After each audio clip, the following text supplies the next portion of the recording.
আসসালামু আলাইকুম। গত ৩ দিন আগে আমরা আমাদের হাঁসের জন্য যে ঘরটা প্রস্তুত করলাম সেই ঘরটাতে আজকে হাঁস এসেছে। মূলত আমাদের এই ঘরে ২ কোঠায় হাঁস আসবে। আর যে হাঁসটা আসবে এইটা মূলত আসতেছে আমাদের এইখান থেকে যে বীজ ডিম নিয়ে যাচ্ছে যে হ্যাচারি, সেই হ্যাচারির থেকে এই হাঁসগুলো আসবে। যেহেতু আজকে আমাদের এইখান থেকে ডিম নেওয়ার দিন আছে বা প্রতি সপ্তাহে ২ দিন করে ডিম নেয়, তো আমরা আসলে ভাগে ফেলেছিলাম যে যেই দিন ডিম নিতে আসবে সেই দিন ওই গাড়িতে আমাদের হাঁসের বাচ্চাগুলো চলে আসবে। আমাদের হাঁসের ঘর আমরা আসলে সেই দিন যা কাজ করেছিলাম তারপরের থেকে আর কাজ করা হয়নি। এই জন্যই যে আমরা দেখছিলাম যে আমরা হাঁসের ঘরটা কুপিয়ে দিয়ে বালু দেওয়ার পরে নতুন করে আবার ইঁদুরে গাড়ি গর্ত করে কিনা। তো মোটামুটি সব কিছু ঠিকঠাক আছে, তো গর্ত করেনি। আর আমাদের বাচ্চাটা আসার পরে তারপরে আমরা বাচ্চার ব্রুডিংয়ের জন্য এই ঘরটা প্রস্তুত করছিলাম। আর এই হাঁসটাকে প্রাথমিক অবস্থায় নিয়ে এসে চিড়া অথবা মুড়ি খেতে দিতে হয়।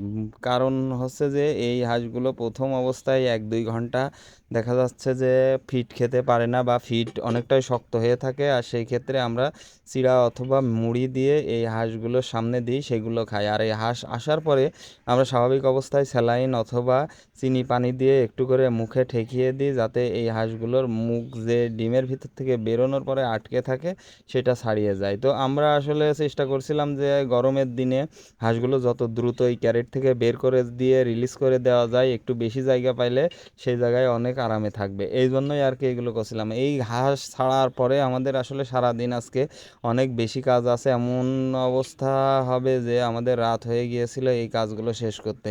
এই বোর্ডিংয়ের কাজ প্লাস আমাদের খামারে যে বড় হাঁস আছে সেই হাঁসগুলোর খাবার দেওয়া, পানি দেওয়া সব মিলায়ে আমাদের আজকে কাজ শেষ করতে করতে বেশ রাত হয়ে গেছিলো।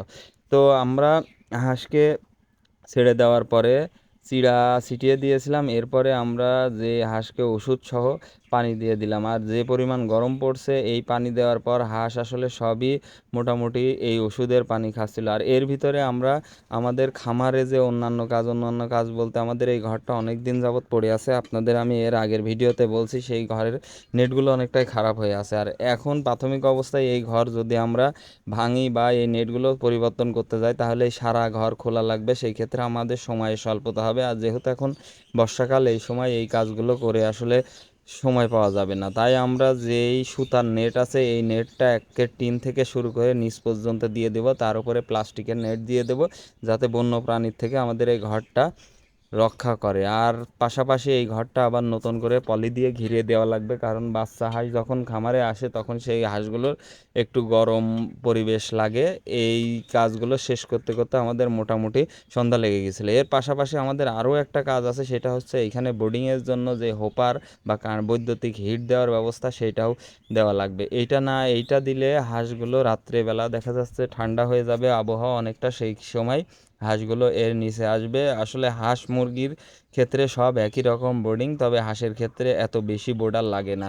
তো আমরা আসলে আজকে সারাদিন কাজকর্ম শেষ করতে করতে আমাদের মোটামুটি রাতই হয়ে গেল। তো সবাই আমাদের জন্য দোয়া করবেন। আসসালামু আলাইকুম রহমতুল্লাহি ওয়া বারাকাতুহু।